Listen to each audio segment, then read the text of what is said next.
If I mention the courthouse, perhaps your first thought is the criminal justice system. That is where a person may be accused of a crime, he's tried, and if he's convicted, he's punished. But of course, we know there's more to the courthouse than criminal justice. When a child is abused, abandoned, and neglected, and he's removed from his home because it is no longer safe for a healthy environment, that usually ends up in the courthouse. A judge will then appoint the guardian ad litem program to represent the best interests of that child while he is in foster care. That program is made up of many volunteers. I met one of those volunteers who's been doing this for nearly 3 decades, and she's getting it done.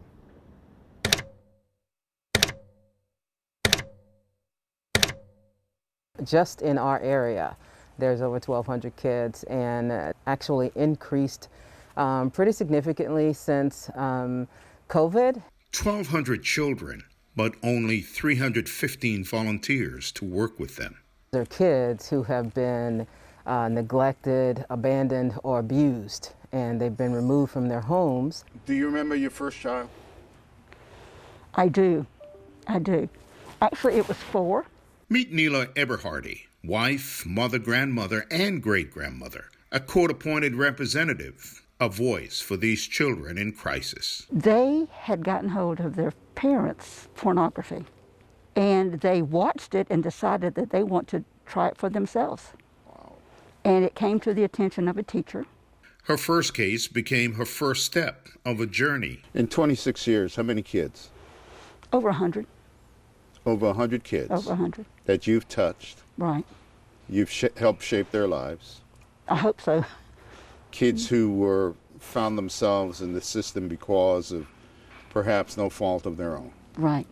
Imagine working a full-time job, being a wife and a mom, and still finding time to be a guardian ad litem volunteer. Tell me how you do it. How do you get it done? Nearly 3 decades of mentoring. I've had cases where I had to visit in Georgia. I've had cases where I have visited Palatka, St. Augustine. Her eyes have seen the darkest of the dark.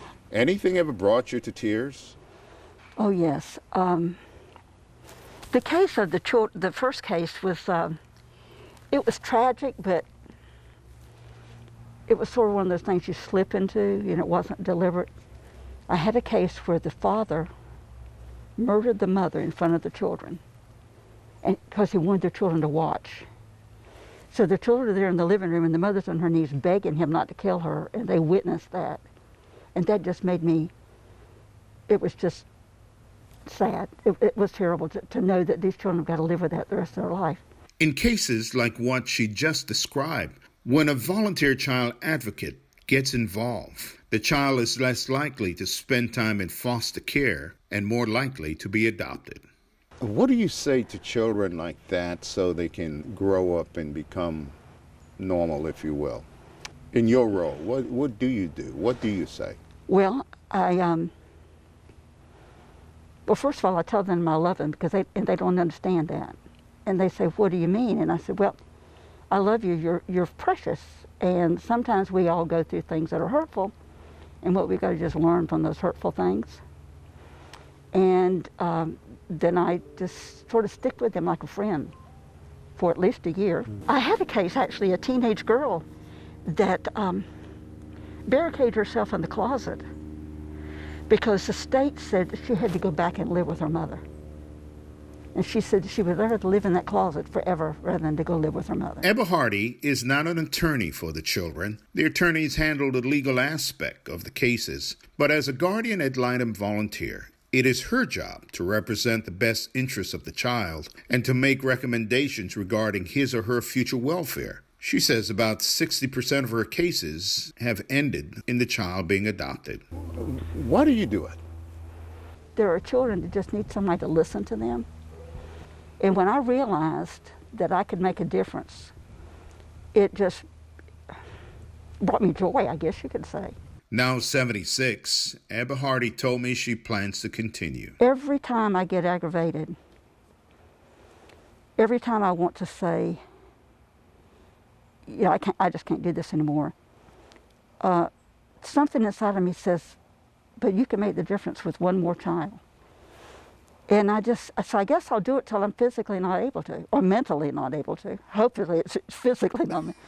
But I just can't imagine not doing it. Lynn Sherman chairs the Guardian Ad Litem Board. It doesn't require a whole lot of time to serve as the voice of the child. Sherman says it takes 10 hours a month to get it done. The idea of being able to save a child's life within just 10 hours a month and is just amazing to me, tremendous. EBERHARDY says, yes, it takes training, but it takes commitment, and it takes a big heart to do what she does. I think that there are people that do not realize the gift that they have to help children.